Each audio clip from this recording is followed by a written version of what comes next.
Hi, Robyn. Thank you for joining me today. Um, Hi. we're going to talk about your experience working with Farah Taylor at the nutrition clinic and how her signature program, the Metabolic Reset, has worked out for you. So why don't you start from the beginning? Tell me how you found Farah and what was going on prior to working with her. Well, I ended up with tumors in my leg, two good sized tumors that are growing in the main nerves of my leg. And I was in a lot of pain from inflammation and a lot of the foods that I was eating. I ended up seeing a holistic doctor at first, and he got me started, did several different tests, cortisol, neurotransmitters, gut test, and um, and food sensitivity. And he got me started. Well, he didn't know a lot about the nutrition part of it. I was also seeing Moffitt at the time to make sure that I didn't have cancer. I don't. Um, and he didn't know much about the nutrition end of the end of the spectrum. So I ended up seeking out Farah to help me with the nutrition end of the spectrum. Um, she went on some of the tests that I had already previously taken, and was helping me combat all that stuff along the way. Introduce the intermittent fasting, and I feel like the intermittent fasting part was the game changer to this whole thing. Once I got on the right regimen, eating the right combinations of the foods, um, the weight just melted. I mean, it just every week I was losing, and has taught myself a new lifestyle change to be able to move forward. And I don't ever want to go back. Never, never. Um, my highest weight, I started off at around 215. I am now sitting at about 142, and I'm on maintenance now. And it's it's great. I'm really happy with everything. I mean, your progress is just phenomenal. Can you talk to us a little bit more about those tumors and what your health was like when you were dealing with that? Very debilitating. Um, I could not walk. I wear an Apple Watch every day, and prior to that, I'd had this pain in my leg for many, many, many years.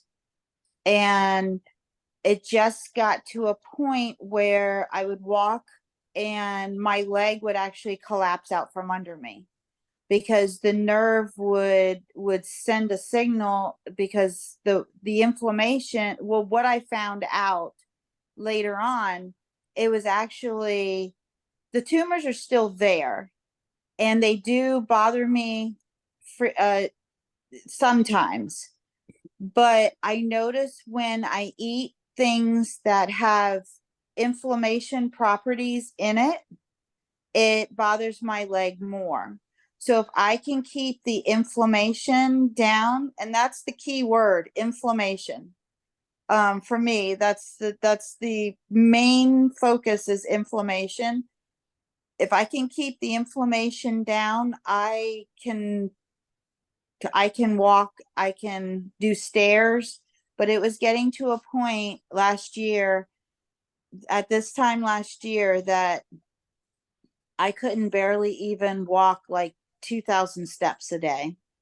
I couldn't even walk off a side of a curb without that nerve just sending a signal. And just, um, my husband has caught me a few times, like almost falling, but the leg just like gives because they're inside the nerves. They're called schwannomas, and it's very, very rare for them to be in the leg. They're usually in the spine or in the neck, but they're in the calf of my leg. Wow, that's so scary. And the tumors were benign, correct? They are benign, Okay, yes. that's a really good thing. Yeah. Um, so so what types of foods are we talking about that cause inflammation for you? Dairy. Dairy is the huge one. Um, Gluten. Um, at first, I gotta stay away from like anything with salt. Um, like different seasonings. Like being in a restaurant, I have to ask for things very, very, very, very like clean. Like I don't tell them to clean the grill or anything. I do say just throw it on there, cook it, and be done with it. No added seasonings or anything. Um, Oils I too, usually, right? um, I don't find oils to be a major issue. I do use olive oil on a regular basis. I steer away from the vegetables and the Right. canolas, all that, the thick oils. But Those are the ones that were. I Mhm. do use a lot of olive oil. That's a good one. But when Yeah, you're in a restaurant, you're not sure what's being used, and it could be a mixture of canola oil, vegetable oil, sunflower oil. We don't know what it is. So something to correct. be mindful of when you're eating out. So I do have a handful of restaurants that I only go to that I know that I've eaten prior, eaten during this process, that only stick to those restaurants, which kind of gets old after a while. So it tends to make me want to eat at home more because you go to the same two, three, four restaurants that you know that you're good with, and it gets old. sure. But it's good to know that it's doable. You can go out Yes, to eat. Yeah. yes. And Um, we've been on cruises. that's right. Yes, and the cruise, I tend to they tend to help me very much with it. It's just getting over that first night, and then they know that what I can and can't eat, and they're very mindful of it. And I'm mindful if I go to the buffet, I I try to get something as plain as possible. And if they don't have something, I stick to a salad or fruit. What can they do to that? There you go. So so part of the metabolic reset, there's some integral pieces there. We're intermittent fasting. We're doing reishi mushroom coffee. And we're just eliminating all of those additives from your diet, as well as high carb foods, and especially sugar and things like that. So how did that pan out for you? You mentioned the intermittent fasting was kind of like a shock to the system at first. It was. My son had done intermittent fasting, and I was like, how do you do that? I don't know if I could ever do that. But then when I started, it really, it really made like Farah had said that the cravings would go away and everything like that, and they they did for a while. Until I got into maintenance. So, but that's another story. Um the the cravings just were like, okay, I'm not really craving anything and everything. It just, the intermittent fasting is the game changer. And why do you think that is? Um, it's putting you more on a schedule. Mhm. It's putting more to where you're more mindful of that nighttime eating. You know, if you're on that 16-8 and you stick to like 11 to 7 type area, it's it puts you on more of a schedule and makes you more aware of what you're eating too, in your eating window. And then, and if you're hungry, you can get something to drink, or and if you want something like has a little sweetness to it, you could use monk fruit. Monk fruit is, I always use cane sugar, and thinking cane sugar is is the best thing because of its real, not Splenda's not real. So when I discovered monk fruit, that also was a huge way to show me that I could still have, like a sweet tea or something like that, and still enjoy that during my off when I'm not allowed to eat anything. Right, right. Um, so what types of things did you learn about yourself, your body, how food affects you? Food is everything. If food is, you are what you eat, and that food is something that is, you eat to live, you don't live to eat. Mm, And food is what nourishes you, and stuff like that. You don't have to, you don't live for, oh my gosh, that sweet cupcake, or you don't live for that anymore. It's because when you eat that, you know that, oh boy, because you feel it the next day or so. So mm, it kind of teaches you that what foods are actually doing to you.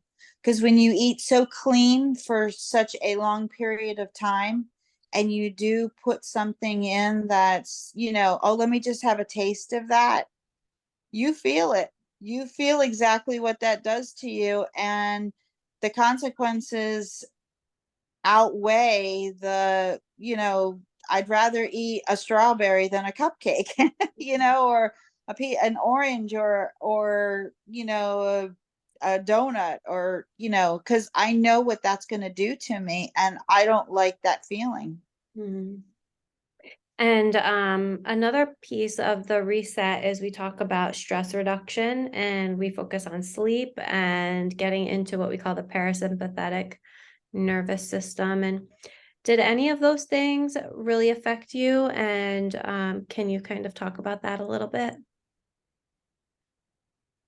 I always Farah did a thing on parasympathetic and the sympathetic, and I am very mindful of that, because if I get into a situation where I'm stressed or something, I always think about, okay, breathe, and try to keep that in check, of being more calm, being more mindful of those stressors, can change your ending result of being able to lose weight or keeping that inflammation. Because if you're in the sympathetic mode, believe it or not, the inflammation starts to come. But if you keep yourself in that parasympathetic, in mindful of it, and just try to let things roll off your back a little bit more, it really, really does help. And it's mind and body. It really is. As far as sleep goes, sleep was tough for me, and it can still be tough for me. But I've always been like that. Um, but I find that just going to bed and being in a dark space and just thinking positive, keeping in parasympathetic, you fall asleep faster and you sleep more sound. And so both of those things combined can actually affect how you lose weight, right? Yeah. Yes. So interesting. It is all connected. Oh, And it is. yeah, the reset is really, it's not like, it's not all about the food. The food is kind of just the tip of the iceberg, really. Mm-hmm.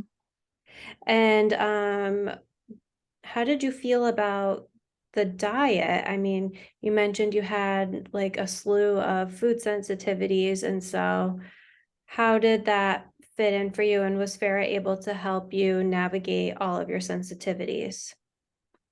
Yes. It really brought things to the front to say what I could do, what, and it was tough trying to figure it out at first. Just trying to put things together. And for me, because I had such a long list, I had to eat very clean. And that's the way I tried to look at it. And I still try to look at it that way. I have to eat very clean because of the sensitivities that I have. And, the consequence for me is if I don't eat clean, I have pain. And not just a little bit of pain. There's a lot of pain there. Um, so it doesn't come down for me as weight loss. That was actually the side effect of this whole thing was the weight loss. The biggest thing was getting me out of pain. And for anybody out there that has like arthritis or joint pain or anything like that, it's all inflammation. And it comes down to eating those foods. There's a lot of food on that little placemat that Vera has, that you can choose from. And everybody has a different palate. So sorry.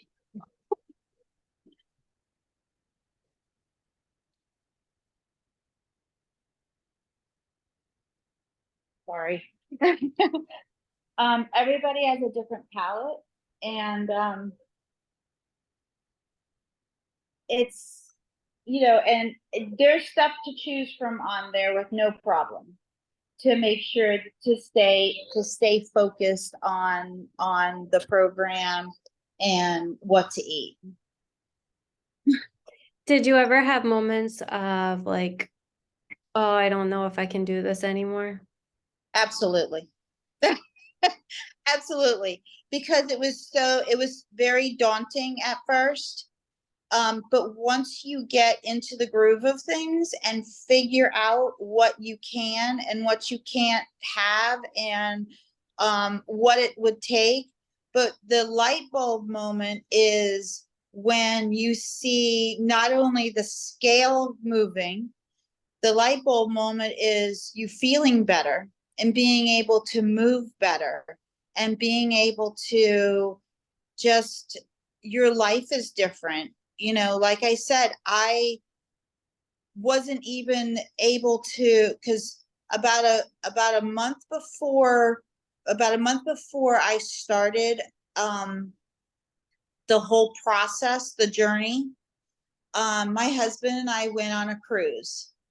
And it was the most miserable. We love cruising. It was the most miserable cruise that we had ever taken, because I could not walk. I could not. And if anybody's been on a cruise, there's lots of stairs, there's lots of walking.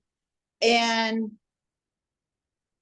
I found myself sitting more. I couldn't walk. I couldn't get up and down any of the stairs. And then when I came back, I started my journey, because that was like the tip of the iceberg of I don't know what to do. And about maybe that was February, and then October we went on a cruise, and I was like, oh my gosh, I mean, I can take the steps now. And I had only lost, I wasn't even at my goal weight by then. I was No, I was at my goal weight. I was at my goal. I was just above my goal weight. And I was running stairs. I was walking everywhere. My husband couldn't keep up with me. I was like, oh my gosh, I cannot believe this. Because one of the options was I was actually looking at, because of the location of the tumors on the nerve, if I were to insist on having the surgery to remove them, and because of the location, I was looking at being on a cane for the rest of my life. I was looking at possible where I was going to walk with a limp and drop foot. And at the worst scenario was amputation, Ugh. because of where the tumors are located. Um, and Moffitt wanted me to try the gabapentin, and taking up to 9 pills of gabapentin a day was not my option. I'm not gonna be totally with pills. It's not me, when it gets to a bad point. I even had a hard time taking Advil, and that was just not going to be my option. Mhm. And when the doctors said, well, if you don't want to try that option, then we don't know what to tell you. So focusing on the whole body and mind, soul, food, everything, started my journey on this to change all that, so that I wouldn't have to be dependent on pills, and just be able to live my life. And now there's no sign of me having a cane. There's no sign of me walking with a limp. There's no sign of me, and I'm walking anywhere. I can walk for anywhere from 10 to 15, 17,000 steps now, where I was only at maybe 2 all day long. So That's incredible. And so that was only what, like 5 months on the program? So it was, so I started May of 22. Started kind of like figuring things out. And then by October of 22, I was a few pounds away from my goal weight. And so when I came by, then we got the holidays a little bit, and I stayed in maintenance kind of through that. And I would say by the first of the year, I was actually below my goal weight, because my goal weight was 145 and I'm 142. That's incredible. And And in less than a year, you've in less changed than your a health. year. Yeah. Yes. Wow. Yes. So for anybody watching, if you have some type of chronic health concern, health issue, maybe your doctors kind of gave you not so great options that you're not happy with, look at your diet, and I promise you it will change your life. And Mm-hmm. Robyn is a great example of that. And I Yes. think, Robyn, if I'm not mistaken, you've had really good success with the reishi spores, right? Those I did not take. No, did you do the coffee? No. Oh, okay. No. You think you have No. somebody else. Yeah. No, I did not do any of the racing. Okay. Uh, that's okay. I mean, that's not a required component of the program at all. Right. Yeah. So, um, and talk to me about exercise. Is that something that you chose to incorporate, or was it something that Farah recommended for you? So while you're on the reset, she does not recommend, other than some walking and some low impact. I also suffer from, from PCOS. So the hormonal imbalances. So that's what's kept me for so many years not to be, I mean, PCOS is known for not allowing your body to release the extra weight and everything like that. Um, it's this program has just been the right recipe for success to be able to break down those walls. Been heavy for so many years, and PCOS is so hard to break down those walls. And person with PCOS, you don't they say that you should not go in and just kill it at the gym, because you're actually defeating the purpose of that. Walking. Walking is the best exercise that you can do. In my particular thing, I have tried to do some videos and stuff like that, but it does trigger my leg.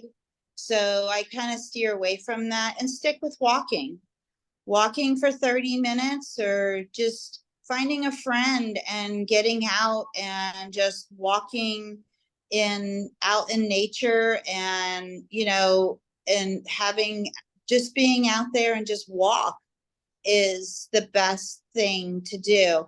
And if you're with a friend and you're chatting along and stuff like that, it makes it go by fast. It does. And It you don't does. even realize how far you walked. You just keep walking, and you're all of a sudden at 2 miles, and you're like, oh, wait a minute, the sun's going down. What's happening here? That's so true. So if anyone is concerned that maybe they can't fit in any exercise, or they don't like to exercise or anything like that, have don't worry about that. That's kind of like icing on the cake. We do want people moving around and getting some like circulation, some movement, but it's kind of like, if it's going to be for you prepping your food or exercise, it's always going to be prepping the food. So if you can get the exercise in, amazing. Yeah, And it's if you something can we just can work move on. around your house, moving around your house, doing, I find that I put my laundry on the floor, and I have to bend over for one piece at a time, or squat for one piece at a time. It kind of just, it gets the job done. It just, it keeps with the exercise that, and I just watch my watch, and I try to get between, around the house. It's kind of hard to get 10,000 steps sometimes, but just get up and vacuum, get up and just move. And my watch tells me it's time to get up. Just move around, go do some dishes, go collect some laundry, or just, Right. just move around. Yeah. Yeah. And I mean, gardening too, if you're into gardening, that's a great way to get some movement in. So, Mhm. and then we have the group sessions part of the reset. So Yeah. can you speak on just kind of how you enjoyed the group sessions and what you got from them? I do enjoy the group sessions. It's kind of like you're in a group where everybody's doing the same thing. Everybody's got a different story, everybody's got a different challenge, but in at the end of the day, we're all doing the same thing, and we've all got this target that we want to get to. And it might be have a different reason for everybody, but you want to get in, and you want to, just talk with everybody and be with everybody that understands, what we're all going, what we're all doing and how we eat. And you also bounce ideas off of each other, to find out what this person's doing or what that person's doing. And you kind of get ideas on how to make everything successful. I think the Zoom meetings are very important to be able to come to your own personal goal at the end of the day. I love our group sessions, and Yeah. sometimes we focus on different topics. Sometimes it's just like an open conversation, and Mhm. I think they're super informative, and I love that we can connect from a distance and just offer support to one another. We also use the Practice Better platform where we can post in our group chat, and there's also the private Facebook group, which is another way to have support and connection and feel that sense of Yeah. community. Um, yeah. And so, is there anything else about your journey that you would like to share with anyone watching out there? I wouldn't change it. I wish I had done this years and years ago. And, and I went for so many years, in between or after having children and just gaining, and just, I wish I had these tools a long time ago. And this was a game changer for me. And I know it's a game changer for a lot of other people that are in this group that just, you know, you can't look at the past, but I can look at the future and know that my future is very I can move better, I feel better. I just extended my life. And continuing to, it's a lifestyle change. It really is. And it's going to take me into the rest of my life as that lifestyle change on how to eat and how to take care of myself. Um, do you have any tips for people out there who are thinking about joining? Will not regret it if they do at all. Um, and don't be overwhelmed. Don't feel, you're going to feel overwhelmed at first, but get into what works for you. And I spend about once a month, and I break down, I buy a bunch of the different proteins that I buy, and I freeze it all separately so I'm prepared. I'm always prepared for if my husband wants something that I can't have that night, I can always go to the freezer and I can always get my pre-portioned protein. You know, put yourself first. That's what I didn't do while I was raising my kids and everything. I didn't focus on myself.